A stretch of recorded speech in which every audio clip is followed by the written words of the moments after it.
Assalamualaikum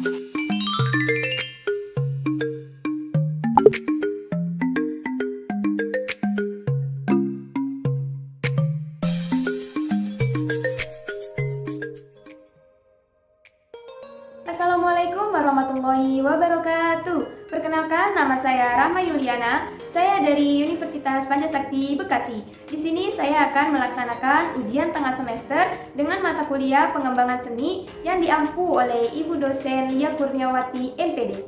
Pada kesempatan kali ini saya akan menjelaskan tentang konsep pendidikan seni di Taman Kanak-kanak.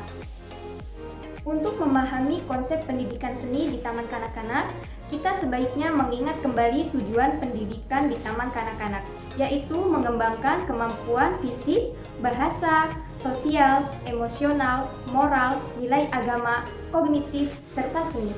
Kompetensi dasar yang harus dikuasai anak disesuaikan pula dengan pertumbuhan fisik dan perkembangan mental anak usia dini. Fokus pendidikan seni di Taman Kanak-kanak. Yang pertama, belajar melalui bermain. Kenapa belajar melalui bermain? Ya jelas, karena memang taman kanak-kanak itu adalah tempat bermain. Jadi tidak terus-terusan monoton selalu belajar. Kalau terus-terusan belajar, anak usia dini akan merasakan bosan ketika di dalam kelas. Jadi sebagai guru bisa mengambil alih atau memberikan pelajaran dengan cara bermain. Yang kedua, belajar melalui observasi. Belajar melalui observasi bisa diterapkan dalam menonton film dan yang lainnya. Jadi anak tidak bosan ketika dikasih tontonan film yang bisa gampang dipahami, mudah dipahami oleh anak. Insya Allah anak tersebut akan senang dalam belajar. Dan yang ketiga, belajar melalui eksplorasi. Belajar melalui eksplorasi ketika orang tua memberikan mainan untuk anak usia dini seperti mobil-mobilan, dia bisa bereksplorasi, bisa membongkar-bongkar mainan mobil-mobilan tersebut supaya anak tidak bosan juga dalam belajar seperti itu. Yang keempat, belajar melalui imitasi. Belajar melalui imitasi bisa dikembangkan ketika sedang berada di dalam kelas. Jadi si anak tersebut bisa menirukan apa yang diberitahu oleh gurunya tersebut, yang digerakkan oleh gurunya, yang diucapkan oleh gurunya, perkataan yang baik-baik itu akan diikuti oleh anak usia dini. Dan yang kelima, belajar melalui seni. Banyak ya belajar melalui seni itu, bisa di dalam kelas bermain sambil belajar, bisa juga sambil bernyanyi seperti itu. Jadi ketika kenapa belajar melalui seni? Supaya anak tersebut itu suka dalam belajar seperti itu. Jadi guru juga harus pinter-pinter. Hari ini belajarnya apa ya? Nanti belajarnya apa ya gitu. Dan kita bisa memberikan pelajaran dalam bernyanyi, bermain dan yang lainnya. Fungsi pendidikan seni. Yang pertama, fungsi ekspresi. Ketika kita sedang mengadakan acara di sekolah, kan biasanya ada yang namanya acara panggung. Di situ pasti ada acara atau tampilan-tampilan seperti tampilan puisi, menari, dan yang lainnya.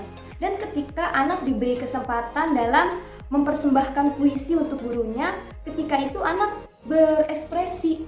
Ketika membaca puisi, anak tersebut berekspresi muka sedih dan bisa juga muka gembira. Seperti itu sekiranya fungsi dalam seni ekspresi. Yang kedua, fungsi komunikasi. Ketika belajar, guru bisa mengajak anak keliling atau mencari tahu tanaman-tanaman atau hewan-hewan di sekeliling sekolah. Di situ anak-anak bisa berkomunikasi dengan temannya atau bercakap-cakap dengan temannya. Ini tanaman apa ya gitu. Oh, ini tanaman bunga mawar, warnanya merah. Seperti itu fungsi komunikasi. Yang ketiga, fungsi pengembangan bakat. Bakat itu biasanya ketika lahir anak pasti mempunyai bakat ya kan. Ketika sudah masuk usia dini sudah kelihatan tuh biasanya bakatnya di mana. Dan bakatnya mungkin ada yang di seni, ada yang bakatnya di bidang yang lain, mungkin seperti itu. Dan ketika sekolah, berilah kesempatan anak untuk mengembangkan bakatnya. Mungkin ada yang bakatnya bernyanyi. Oh, Bu Guru, anak saya bakatnya bernyanyi nih Bu, suaranya ya lumayan enak Bu, seperti itu. Jadi sebagai guru juga harus bisa memberikan kesempatan ketika anak usia dini itu mempunyai bakat tersendiri seperti itu. Dan yang terakhir, fungsi kreativitas. Biasanya kan kita di sekolah, ayo kita main rumah-rumahan gitu kan. Dengan kreativitas anak sendiri dia bisa menyusun, Bu, rumah aku atapnya yang ini ya Bu, gitu. Bu, aku pakai yang ini ya, gitu. Jadi dengan fungsi kreativitas anak, jadi dia tuh punya pikirannya tuh perkembangan daya pikirnya tuh juga berfungsi gitu, berjalan. Kreativitasnya tuh sangat berkembang dengan seusianya anak usia dini gitu. Mungkin hanya ini yang dapat Rahma sampaikan. Semoga bermanfaat. Kurang lebihnya Rahma mohon maaf. Wassalamualaikum warahmatullahi wabarakatuh.